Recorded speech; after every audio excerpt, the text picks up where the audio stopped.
وعلى آله وصحبه ومن تبعهم بإحسان إلى يوم الدين وأشهد أن لا إله إلا الله وحده لا شريك له وأشهد أن محمدا عبده ورسوله اما بعد۔ محترم حضرات، آج کی نماز تراویح میں قیام اللیل میں اللہ سبحانہ و تعالیٰ کے فضل و احسان سے پہلے تو سورۃ الانعام اس کی تکمیل ہوئی ہے، مکمل ہوئی ہے سورۃ الانعام، اور اس کے بعد کچھ حصہ سورۃ الاعراف کا تلاوت ہوا ہے۔ یہ سورۃ الانعام پہلی سورت ہے جو قرآن مجید کی ترتیب کے مطابق مکی سورت۔ پہلی صورتیں جتنی بھی تھیں وہ سب مدنی سی، مدینہ طیبہ میں نازل ہوئی، لیکن مصحف کی اس ترتیب کے مطابق یہ پہلی صورت ہے جو مکہ مکرمہ میں نازل ہوئی، اور یہ دوسری صورت ہے جس کا آغاز الحمدللہ سے ہو رہا ہے۔ سورۃ فاتحہ اس کی ابتدا بھی الحمدللہ سے ہوئی۔ 5 صورتیں ہیں جس کی ابتدا الحمدللہ سے ہوتی۔ پہلی سورۃ الفاتحہ، دوسری یہی سورۃ الانعام، تیسری سورۃ الکہف، چوتھی سورۃ سبا اور 5ویں سورۃ فاتر۔ ان 5 سورتوں کی ابتدا الحمدللہ سے ہوئی، اور الحمدللہ کہا اس تناظر میں ہے اللہ سبحانہ و تعالیٰ کی صفات حسنہ اور اختیار کلی کے تناظر میں یہ بات اللہ سبحانہ و تعالیٰ نے فرمائی کہ اللہ کا شکر ہے، وہی اللہ ہے، وہی مالک یعنی تعریف کے لائق ہے، جو سب سے مہربان اور سب سے زیادہ رحم کرنے والا ہے۔ یہاں یہ سورت جو انعام ہے، اس کے بارے میں اور عموماً مکی صورتوں کے بارے میں یہ بات ذہن میں رہنی چاہیے کہ ان صورتوں کا موضوع اکثر و بیشتر توحید ہے، اور توحید کے ساتھ ساتھ مکی صورتوں میں جو اخلاقی عمل و کردار کی اور اسی طرح انسان کے سیرت کی اصلاح کے لیے جو باتیں ضروری ہیں ان کا تذکرہ بھی ان مکی صورتوں میں ہوتا ہے۔ یہی موضوع اس سورت الانعام کا ہے۔ ذرا غور فرمائیے، اللہ سبحانہ و تعالیٰ فرماتے ہیں کہ الحمدللہ الذی خلق السماوات والارض وجعل الظلمات والنور ثم الذین کفروا بربہم یعدلون، کہ سب تعریفیں اللہ کے لیے ہیں جس نے آسمانوں کو اور زمین کو بنایا ہے، اور جس نے روشنی اور اندھیرے کو بنایا ہے، لیکن اس کے باوجود یعنی خالق آسمانوں کا بھی اللہ ہے، زمین کا بھی اللہ ہے، شب و روز دن اور رات لانے والا وہ بھی اللہ ہے۔ یہ رات اور دن کو لا کے اشارہ کر دیا سورج کے بارے میں بھی اور چاند کے بارے میں بھی اور ستاروں کے بارے میں، کہ یہ سارا شمسی نظام اور قمری نظام یہ سارا اللہ سبحانہ و تعالیٰ کے اختیار میں ہے۔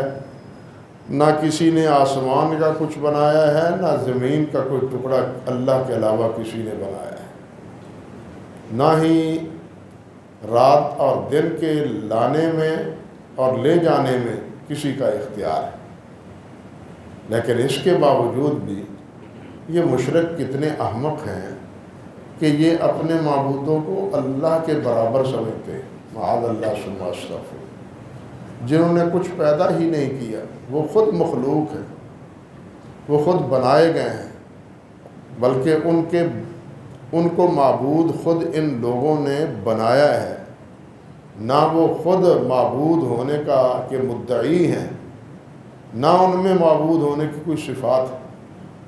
معبود ہونے کے لیے، الہ ہونے کے لیے بنیادی بات یہ ہے کہ وہ خالق ہے۔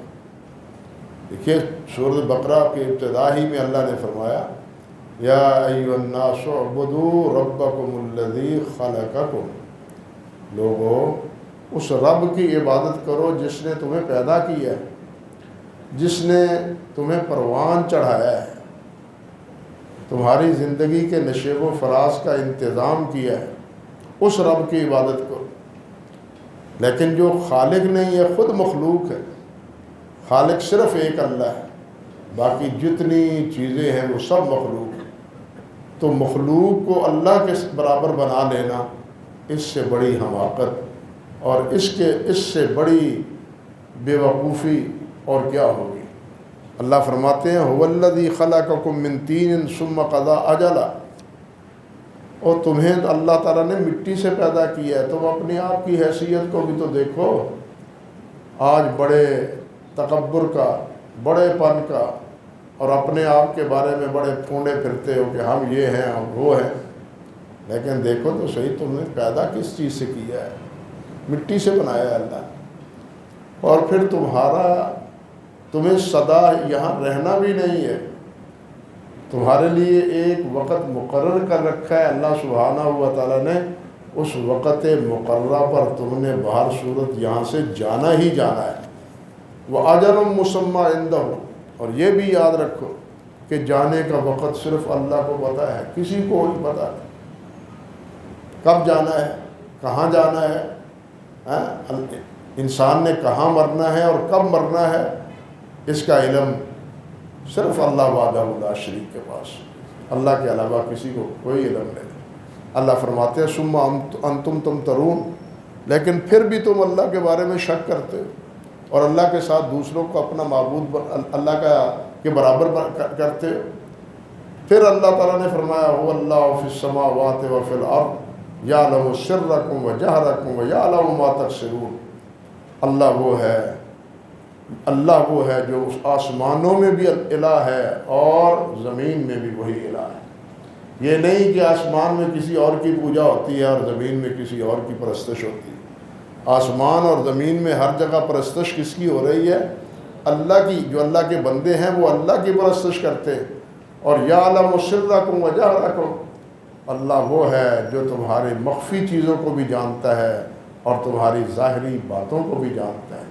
کوئی چیز تمہاری پوشیدہ نہیں ہے، جو نمایاں لوگوں کے سامنے یا دن کی روشنی میں جو کرتے ہو اس سے بھی آگاہ ہے، جو اندھیروں میں کوئی کام کرتے ہو کوئی دیکھنے والا نہیں ہوتا، اندھیرے میں بند کمرے میں جو تم کرتے ہو اس کو بھی اللہ سبحانہ و تعالیٰ جانتا ہے، اور جو کچھ عمل کر رہے ہو دن کی روشنی میں یا رات کے اندھیرے میں، اللہ ذو الجلال والاکرام اس سے بے خبر نہیں ہے۔ اس طرح اس صورت کی ابتدا ہوتی ہے، اور اس پوری صورت میں یہی سارا توحید کا ہی تذکرہ ہے۔ جا بجا اللہ سبحانہ و تعالیٰ نے نبی کریم صلی اللہ علیہ وسلم سے اس بات کا اظہار کروایا ہے۔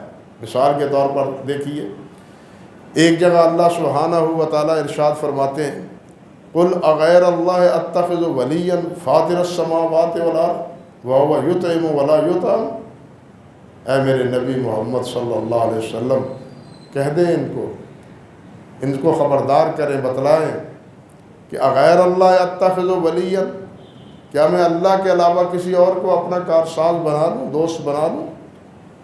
فاطر السماوات والارض، وہ اللہ جو آسمانوں اور زمین کو بنانے والا ہے، اللہ وهو یطعم ولا یطعم، سب کو وہی کھلاتا ہے، جتنی مخلوق ہے اس کو وہی کھلاتا ہے۔ وما من دابۃ فی الارض الا علی اللہ رزقہ، جو بھی چلنے والا ہے، دابہ ہے زمین پر یا سمندروں میں یا صحراؤں میں، جو بھی زمین میں ہے، اللہ تعالیٰ کے ہاں سے رزق وہ پا رہا ہے۔ بڑے بڑے جانور، چھوٹے سے چھوٹے جانور، ہر ایک کو اس کی حیثیت اور ضرورت اور اس کی اپنی بناوٹ کے اعتبار سے اسے اللہ سبحانہ و تعالیٰ رزق دے رہا ہے، کوئی اور انہیں رزق نہیں دیتا۔ اللہ سبحانہ و تعالیٰ کی یہ قدرت کہ شیر جس سے سارے جانور خوف کھاتے ہیں، ڈرتے ہیں، سارے جانور جس سے خوف کھاتے ہیں اور ڈرتے ہیں،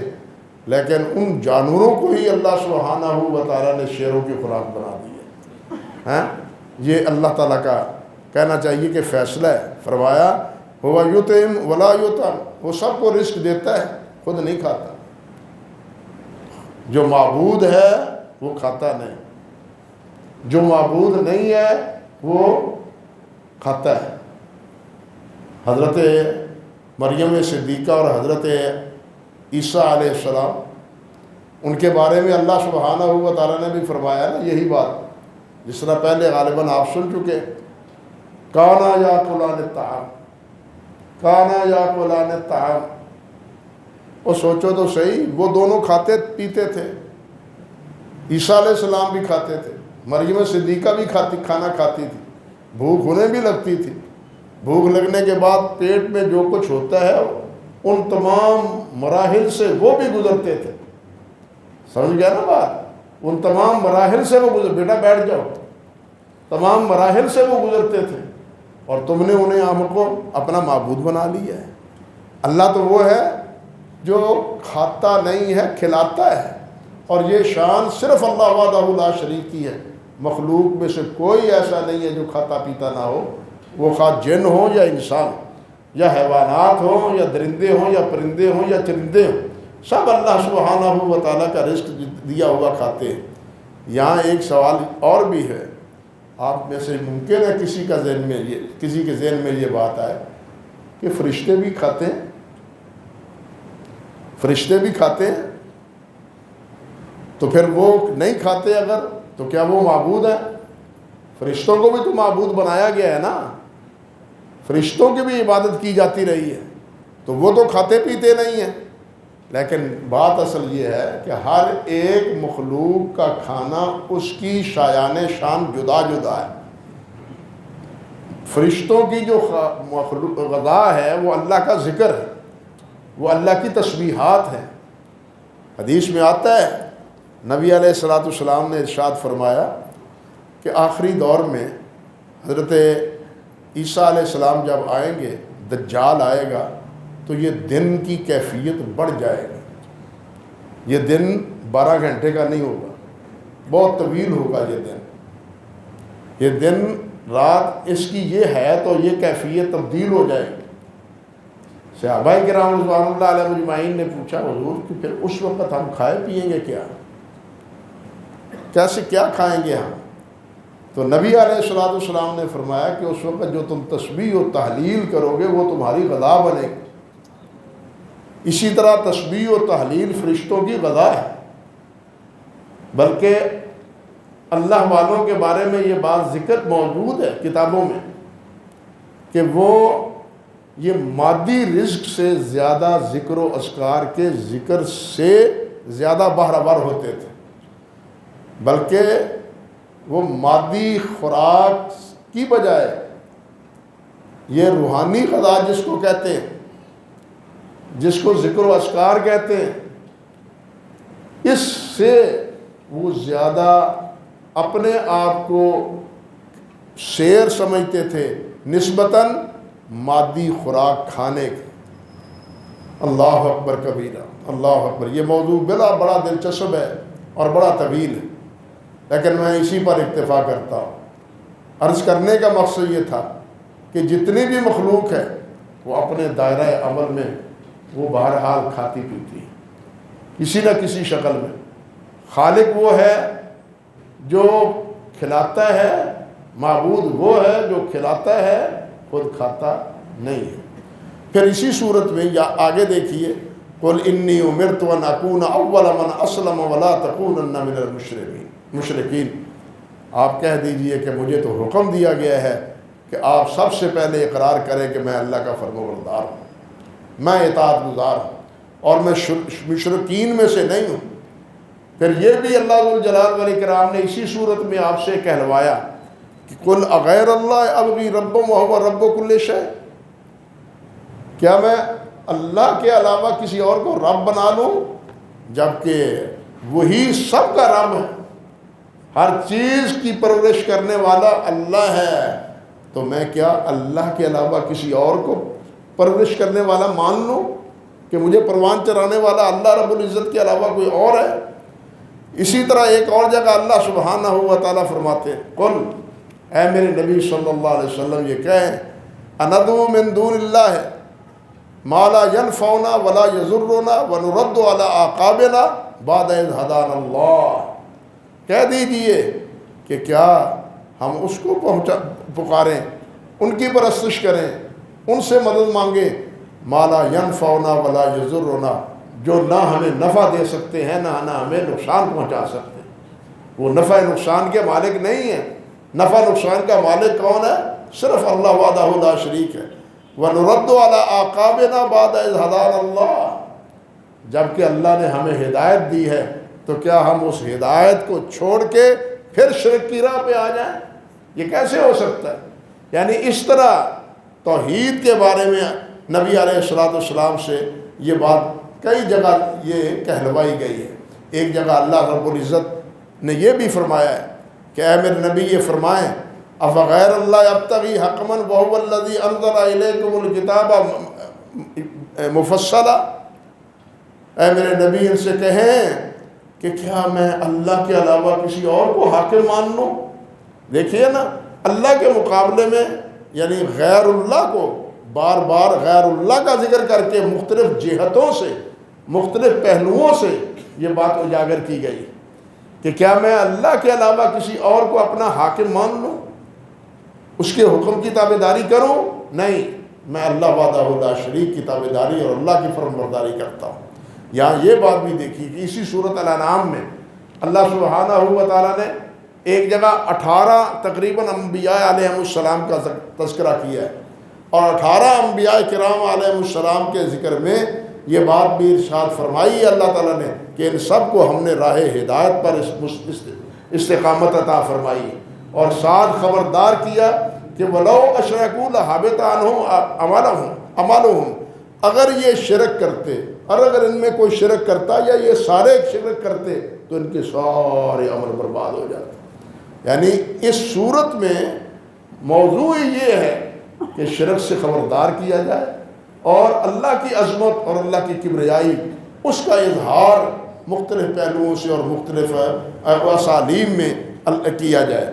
اللہ سبحانہ و تعالیٰ نے نبی علیہ السلام سے یہ بات بھی اکھلوائی کہ اے میرے نبی آپ یہ کہیں قل لا اقول لکم عندی خزائن اللہ، میرے نبی یہ کہیں ان لوگوں کو کہ میرے پاس اللہ کے خزانے نہیں ہیں، میں خزانوں کا مالک نہیں ہوں۔ خزانوں کا مالک کون ہے؟ وہ اللہ ہے۔ لہو مقالید السماوات والارض، زمین و آسمان کے خزانے اسی کے قبضے میں ہیں، میرے قبضے میں نہیں ہیں۔ فرمایا ولا عالم الغیب، میں پوشیدہ چیزوں کو بھی نہیں جانتا۔ ولا اقول انی ملک، نہ میں یہ کہتا ہوں کہ میں فرشتہ ہوں۔ ان اتبع الا ما یوحی الیہ، میں تو اس کا تابعدار ہوں جو چیز میری طرف وحی کی جاتی، جو اللہ کا پیغام آتا ہے میں اللہ کے پیغام کی تابعداری کرتا ہوں۔ اللہ اکبر کبیرہ۔ اور کہیں اللہ ذوالجلال والاکرام نے آپ سے یہ فرمایا کہ یوں کہیں قل اننی ہدانی ربی الی صراط مستقیم، کہہ دیجئے میرے نبی کہ اننی ہدانی ربی الی صراط مستقیم، مجھے میرے رب نے صراط مستقیم کی ہدایت دی۔ یہ سمجھ لیجئے یہاں بات، ہم بھی نمازیں پڑھتے ہیں اور نمازوں میں دعا کرتے ہیں کہ نہیں اہدنا الصراط المستقیم، الہا ہمیں صراط مستقیم کی ہدایت فرما۔ اور یہ نبی علیہ السلام بھی دعا پڑھتے تھے، سورۃ فاتحہ آپ بھی پڑھتے تھے، اور وہاں دعا ہے اور یہاں کیا ہے؟ اننی ہدانی الی صراط مستقیم، کہ صراط مستقیم کی ہدایت مجھے اللہ نے دی۔ ہدایت منزل مقصود تک پہنچانے والا ایک ہے ہدایت کی رہنمائی کرنا۔ نبی علیہ السلام ہدایت کی رہنمائی کرتے ہیں، لیکن منزل مقصود تک پہنچانا، ہدایت عطا فرما دینا، یہ کس کے اختیار میں ہے؟ اللہ وحدہ لا شریک کے اختیار میں۔ اسی لیے فرمایا اے میرے نبی نے کہیں قل اننی ہدانی ربی الی صراط مستقیم دینا قیما ملت ابراہیم حنیفہ وما انا من المشرکین، فرمایا کہ میں ملت ابراہیمی کی پیروکار ہوں۔ وہ ملت ابراہیم، وہ ابراہیم جو یکسو ہو کے ایک اللہ کا ہو گیا تھا، ہر ایک سے اس نے کٹنا گوارا کر لیا، ہر ایک سے جدائی گوارا کر لی، ہر ایک کو چھوڑنا گوارا کر لیا، حالانکہ حتیٰ کہ وہ بیوی اور وہ بیٹا جو بوڑھاپے میں اللہ ذوالجلال نے دیا، بڑھاپے میں دیا، اللہ ذوالجلال کے حکم سے اس کو بھی کہاں چھوڑ کے آئے؟ کسی آباد شہر میں نہیں، جنگل میں چھوڑ کے آئے۔ اللہ اکبر کبیرہ۔ آپ ذرا سوچیں، دو بیوییں ہو نا، جس کی اولاد ہو وہ زیادہ انسان کے خاوند کے ہاں زیادہ مقبول ہوتی، زیادہ منظور نظر ہوتی۔ سیانے سمجھدار کہتے ہیں اس پھل کی، اس درخت کی حفاظت ہوتی ہے جو درخت پھل دیتا ہے۔ جس درخت کا پھل نہیں ہوتا اس کی حفاظت نہیں ہوتی، ذمہ دار اس کو ویسے ہی اکھاڑ دیتا ہے۔ ہمارے ماحول میں بھی یہی کیفیت ہے۔ اگر اولاد ہو تو جناب گھر آباد رہتا ہے، اولاد نہ ہو تو خاوند کیا کرتا ہے؟ فارغ کر دیتا ہے، حالانکہ یہ نہیں کرنا چاہیے۔ اولاد ہونا نہ ہونا، دینا نہ دینا، یہ اللہ تعالیٰ کے اختیار میں ہے۔ اولاد نہ دینے کی ہونے کی وجہ سے اور بیوی کو طلاق دے دینا یہ ہمارا جرم ہے، یہ ہمارا ظلم ہے۔ لیکن میں نے بطور مثال عرض کیا ہے کہ ابراہیم علیہ السلام 80 سال کے ہو چکے ہیں، حضرت حاجرہ موجود ہیں، اللہ اکبر کبیرہ، یعنی دوسری بیوی سارہ موجود ہے، ان میں اولاد نہیں ہے، حضرت حاجرہ میں اولاد ہوتی ہے، اور اس حالت میں بھی اللہ سبحانہ و تعالیٰ فرماتے ہیں لے آؤ جاؤ، وہاں میدان میں، صحرا میں، پہاڑوں کے درمیان چھوڑ کے چلے آؤ۔ اللہ اکبر کبیرہ۔ بات کر لینا آسان ہے، عمل کرنا مشکل، لیکن ابراہیم علیہ السلام نے ایک لمحہ بھی، بال برابر بھی اس میں تاخیر نہیں کی، اور جو اللہ نے حکم دیا اپنے نونہال کو، جو ابھی چلنے پھرنے کے بھی قابل نہیں تھا، بچہ تھا، شیرخوار تھا، اس کو جنگلوں میں چھوڑ کے اللہ کے کہنے پر آ گئے۔ تو یہاں بھی یہ ہے کہ میں اس دین کا، اس ابراہیم کے دین کا پیروکار ہوں جو اللہ ذوالجلال کا فرمانبردار اور اللہ ذوالجلال کا پیروکار تھا۔ اور ساتھ یہ بھی فرمایا قل، یہ بھی کہہ دے کہ ان صلاتی و نسکی و محیای و مماتی للہ رب العالمین، میری نماز، میرا ان صلاتی و نسکی، میری قربانی، حتیٰ کہ میرا مرنا، میرا جینا، یہ سب کس کے لیے؟ اللہ وحدہ لا شریک کے، للہ رب العالمین لا شریک لہ، اللہ کا کوئی شریک نہیں۔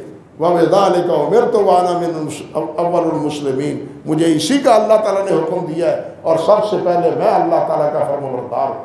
یعنی پوری صورت میں اس طرح خود نبی علیہ السلام سے بھی اور دوسرے اسالیب میں بھی اللہ ذوالجلال والاکرام نے توحید کے اس مسئلے کو اجاگر کیا ہے۔ اور یہ جو جانوروں کا تذکرہ سورۃ انعام ان جانوروں کو دراصل کہتے ہیں، یہ کہتے تو ہیں چوپاؤں کو، انعام کہتے ہیں چار پائے، جس میں آتے ہیں اونٹ، گائے، بکری، بھیڑ، یہ جانور آتے ہیں۔ لیکن علامہ راغب کہتے ہیں کہ انعام اس وقت ان پر بولا جاتا ہے جب ان میں اونٹ شامل ہوں، اگر اونٹ نہ ہوں تو پھر ان کو انعام نہیں کہتے۔ عرب میں سب سے زیادہ محبوب جانور اونٹ تھا، اور یہ اونٹ ان کا صحرائی جانور تھا، بلکہ یوں سمجھنا چاہیے، یوں کہنا چاہیے کہ جس طرح دریاؤں میں جس طرح کشتیاں ہوتی ہیں، صحراؤں میں یہ اونٹ بمنزلہ کشتیوں کے تھے۔ اللہ ذوالجلال والاکرام نے ان کو ایسی شکل و صورت اور ایسی صلاحیتوں سے نوازا ہے کہ یہ ایک دفعہ پانی پی لیں تو 3-3 4-4 دن صحرا میں سفر کرتے رہیں تو یہ پیاس کو محسوس نہیں کرتے. یعنی ایسا اللہ سبحانہ و تعالیٰ نے ان کو بنایا ہے. اور پھر یہ وہ جانور واحد ہے کہ جو ٹیلوں پر ریت کے اوپر بالکل آرام سے چل نکلتا ہے. لیکن بکریے ہوں چھوٹا ہوتا جانور، چھوٹا جانور ہے، بھیڑ ہے چھوٹا جانور ہے، لیکن اس کے پاؤں ریت میں جم جاتے ہیں، ریت میں نیچے ہو جاتے ہیں. لیکن اونٹ کا پاؤں اللہ ذوالجلال نے ایسا بنایا ہے کہ ریت کے اوپر بھی وہ تیرتا چلا جاتا ہے، اس کا پاؤں جو ہے نا وہ نیچے نہیں ہوتا. تو جب تک ان جانوروں میں اونٹ شامل نہ ہو ان جانوروں کو انعام کہا نہیں جاتا تھا. مشرکین مکہ وہ کیا کہتے تھے؟ وہ کہتے تھے کہ جناب یہ جانور یہ ہمارے لیے حلال ہے، ہمارے لیے حلال ہے، ہماری عورتوں کے لیے حلال نہیں ہے. یہ جانور ہم نے فلاں درگاہ کی نذر کیا ہوا ہے، وہاں کے جو دربان ہیں وہ اس کو کھا سکتے ہیں اور کوئی ان کو کھا نہیں سکتا. یہ جانور ہے، اس کی اولاد ہو تو پھر فلاں اس کو کھائے گا، فلاں نہیں کھائے گا. یعنی اپنی مرضی سے جو حلال جانور تھے ان کے بارے میں حرام اور حلت اور حرمت کے مسائل خود انہوں نے آپ گھڑ رکھے تھے. ان کی اس غلطی کو اجاگر کرنے کے لیے اللہ سبحانہ و تعالیٰ نے فرمایا کہ میں نے تو ان جانوروں کو تمہارے لیے حلال کیا ہے، تم خود ہی ان کو اپنے لیے حرام قرار دے رہے ہو. یہ باتیں کہنے کے بعد پھر اللہ ذوالجلال نے فرمایا کہ آؤ میں تمہیں بتلاتا ہوں کہ حرام کیا ہے. تو سب سے پہلے فرمایا حرام تمہارے لیے شرک ہے. سب سے پہلے فرمایا کہ تمہارے لیے حرام کیا ہے؟ شرک ہے. پھر دوسرا فرمایا حرام تمہارے لیے والدین کی حقوق ہے، نافرمانی ہے، ان کو ستانا ہے.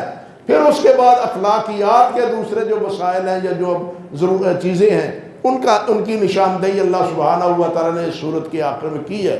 یعنی جو سورت کا موضوع ہے توحید کے ساتھ ساتھ مکی زندگی میں صحابہ کرام اور ایمان لانے والے دوسرے حضرات اور مخاطبین ان کے اخلاق کو سنوارنا مطلوب تھا. اس لیے توحید کا زیادہ مکی صورتوں میں ذکر ہے اور ساتھ ساتھ ان اخلاقی اقدار کا بھی ذکر ہے جو معاشرے کے لیے، معاشرے کی بہتری کے لیے، بھلائی کے لیے ضروری ہے. یہ خلاصہ ہے سورۃ الانعام کا. باقی ہے سورۃ الاعراف، اللہ نے چاہا تو اس کے بارے میں کل مکمل بھی ہوگی، تو اسی کے بارے میں کل بھی انشاءاللہ بات کریں گے. اقول قولی ھذا استغفر اللہ لی ولکم ولسائر المسلمین.